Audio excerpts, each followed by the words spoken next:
안녕하세요. 시청자 여러분을 위한 건강 솔루션 TV닥터 처방전입니다. 오늘의 건강 주제는 단백뇨입니다. 신장내과 전문의 김기태 선생님 모시고 자세하게 알아보겠습니다. 어서 오세요. 네, 안녕하세요. 신장내과 전문의 김기태입니다. 반갑습니다. 반갑습니다. 선생님, 먼저 이 단백뇨라는 건 어떤 증상을 말하는 건가요? 단백뇨는 정상적으로 소변으로는 배출되지 않아야 할 단백질이 소변을 통해서 나오는 증상입니다. 당뇨병에서 나오는 당분하고 다른 물질인 단백질이 소변으로 배출되는 것인데 혈액 내의 단백질 중에 분자량이 가장 작은 알부민에 의한 단백뇨가 제일 흔하지만 세뇨관 질환 혹은 혈액암과 관련된 비알부민성 단백뇨도 있습니다. 지속적인 단백뇨가 나온다는 말은 신장의 여과 기능에 문제가 생겼다는 뜻이고 이는 신장 질환의 진단 및 접근에 있어서 첫 번째 단서가 됩니다. 그렇군요. 이 신장에 이상이 생겨서 발생하는 단백뇨, 그 발생 원인은 무엇인가요? 병적인 단백뇨의 원인 중에는 제일 중요한 요인 중에 하나는 당뇨병 합병증에 의한 당뇨병성 신질환입니다. 당뇨 유병 기간이 길수록 당뇨 조절이 잘 되지 않을 경우에 발생하는 당뇨병의 주요한 미세혈관 합병증으로 알려져 있습니다.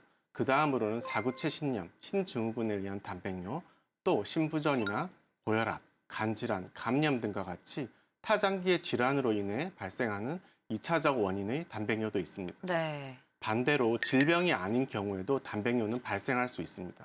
특히 오랫동안 금식을 했거나 과다하게 단백질 섭취를 하였을 경우에 과한 운동, 진통소염제 같은 약제에 의해서도 일시적으로 단백뇨는 발생할 수 있습니다. 가장 큰 영향을 주는 이 당뇨와 이외에도 고혈압, 약제 복용 등에 의해서도 단백뇨가 일어날 수 있다는 것이네요. 네. 그렇다면 단백뇨 증상이 어떻습니까? 대부분은 증상이 없는 경우들이 더 많습니다. 그래서 학교 검진, 군 신검, 직장 검진을 통해서 발견되는 경우들이 제일 흔합니다. 일부 환자들은 거품료를 주소로 내원을 하시지만 모든 거품료가 병적인 소변을 의미하지는 않습니다.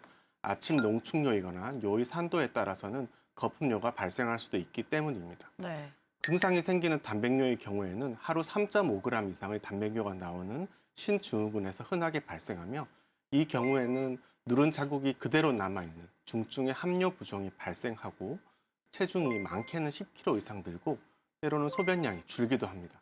이때는 빨리 병원에 방문하여 진단과 치료를 요합니다. 대부분 이 무증상이 많은 단백뇨. 그럼에도 이 단백뇨가 의심되는 경우에는 어떤 검진을 통해서 제대로 진단을 받게 되는 건가요? 첫 번째 선별 검사는 요침사 검사라고 합니다. 딥스틱 테스트라고 불리는 이 검사는 빠르고 간단하지만 양을 측정하기가 어렵고 알부민성 단백뇨만 확인이 가능합니다. 네. 또한 농축뇨 혹은 희석뇨에서는 해석이 어렵기 때문에 외래에서는 소변 담배, 크레아티닌 비를 통해 양을 측정하는 검사를 하고 필요시에는 24시간 소변을 모으기도 합니다. 또 단백 분해 검사라는 검사를 통해서 요 단백의 성분을 분석하여 진단합니다. 또한 혈액 검사를 통해서 신기능을 평가하고 검사에서 사구체 신염이나 신증후군이 의심될 때는 신장 조직 검사까지 시행하고 있습니다. 네, 건강검진을 통해서 단백뇨가 의심되는 결과가 나왔다면 반드시 이와 관련된 검사를 받아보시길 바라겠습니다.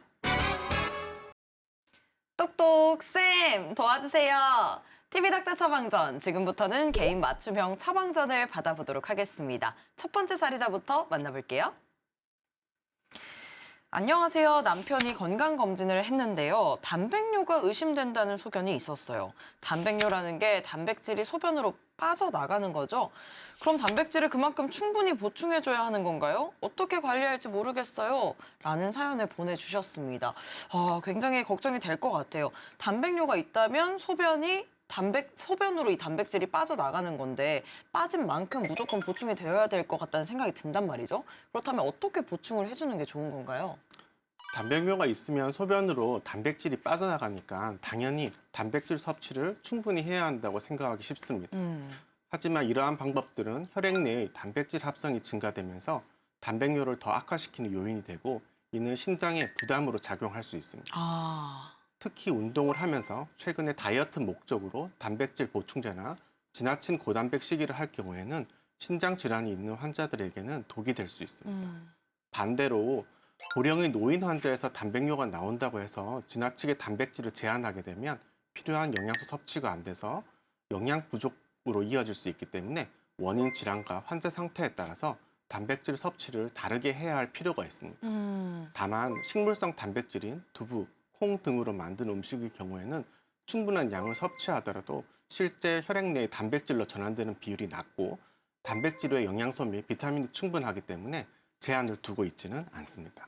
네, 환자의 상태와 단백뇨가 발생한 원인 질환에 따라서 단백질 섭취에 주의해 주시길 바라겠습니다.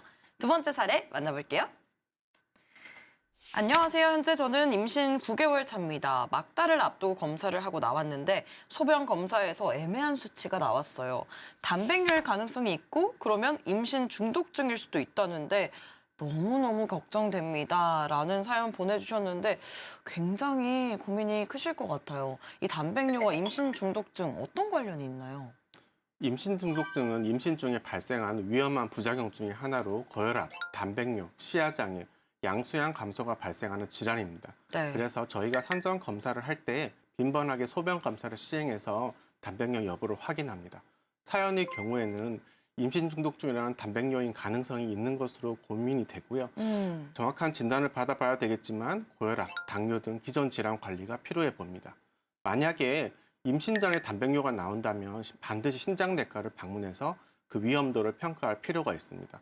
원칙적으로는 임신 중독증은 임신이 종료되어야 해결되는 문제입니다. 하지만 태아의 주수 및 상태뿐만 아니라 산모의 상태에 대한 다양한 요인을 고려해야 하기 때문에 산부인과와 긴밀한 협진이 필요합니다. 네, 임신 중에 발생하는 위험한 부작용 중에 하나로 이 단백뇨가 발생할 수 있는데요. 단백뇨가 의심되는 임산부라면 신장내과와 산부인과에 꾸준히 내원해서 관리를 해주시길 바라겠습니다. TV닥터 처방전, 단백뇨에 대해 알아보고 있습니다. 선생님, 이 단백뇨는 어떤 치료가 이루어져야 하는 건지 굉장히 궁금합니다. 어떤 치료들이 이루어지게 되는 건가요? 원인에 따라 치료가 굉장히 달라질 수 있습니다. 가장 흔하게 외래로 방문하는 당뇨병, 고혈압이 원인인 경우에는 당뇨 조절과 혈압 조절이 첫 번째 원칙입니다. 당뇨병이 원인이 아닌 사구체 신염이나 신증후군 같은 질환이 의심될 때에는 신장 조직 검사를 통해서 진단한 후 원인 질환에 따라서 스테로이드 혹은 사이클로스포린 같은 면역 억제제를 사용하게 됩니다. 다발성 골수종 같은 혈액암이 의심될 경우에는 혈액내과로 방문하여 진료를 받게 되고 결과에 따라서는 항암 치료나 골수 이식 등이 필요한 경우도 있습니다. 일반적인 치료라고 한다면 라스 차단제라고 불리는 ARB 혹은 ACE 차단제 계열의 혈압약이 단백뇨를 낮추는 것에 효과적이고 당뇨약의 한 종류인 SGLT2 차단제 같은 비교적 최근에 나온 약들도 단백뇨 감소에 효과적인 것으로 연구 결과가 발표되었습니다. 네, 단백뇨는 뚜렷한 증상이 없기 때문에 주로 건강검진을 통해서 발견된다고 하셨는데요. 꾸준한 이 검진의 중요성에 대해서 말씀 부탁드립니다.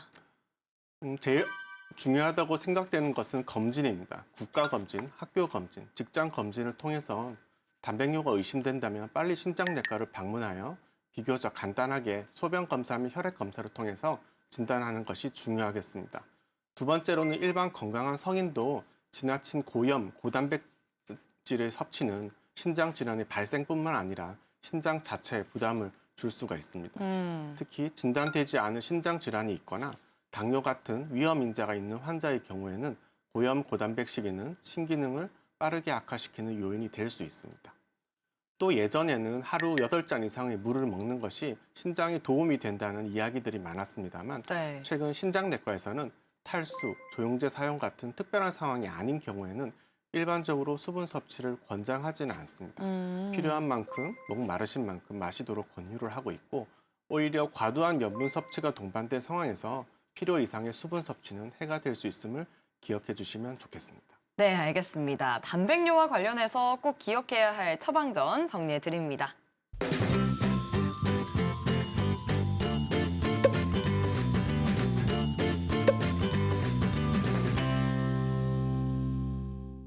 네, TV닥터 처방전 오늘은 단백뇨에 대해 알아봤습니다. 마지막으로 정리 한 말씀 부탁드립니다. 단백뇨는 신장 질환 진단의 첫 번째 단서입니다. 검진 시에 단백뇨가 있다는 이야기를 들었거나 지속되는 거품료가 보이고 부종, 체중 증가와 함께 피로감이 동반된다면 신장내과를 방문하고 조기에 진단하는 것이 중요합니다. 콩팥은 한 번 망가지면 회복이 어려운 장기라고 합니다. 한번 망가지면 평생의 투석 혹은 이식으로 이어질 수 있기 때문에 신장 질환을 지키는 노력을 기울여 주시기 바랍니다. 네, 오늘 말씀 고맙습니다. 저희는 다음 주 이 시간에 더욱 알차고 유익한 처방전 가지고 다시 돌아오겠습니다. 오늘 하루 더 행복하고 더 건강하세요.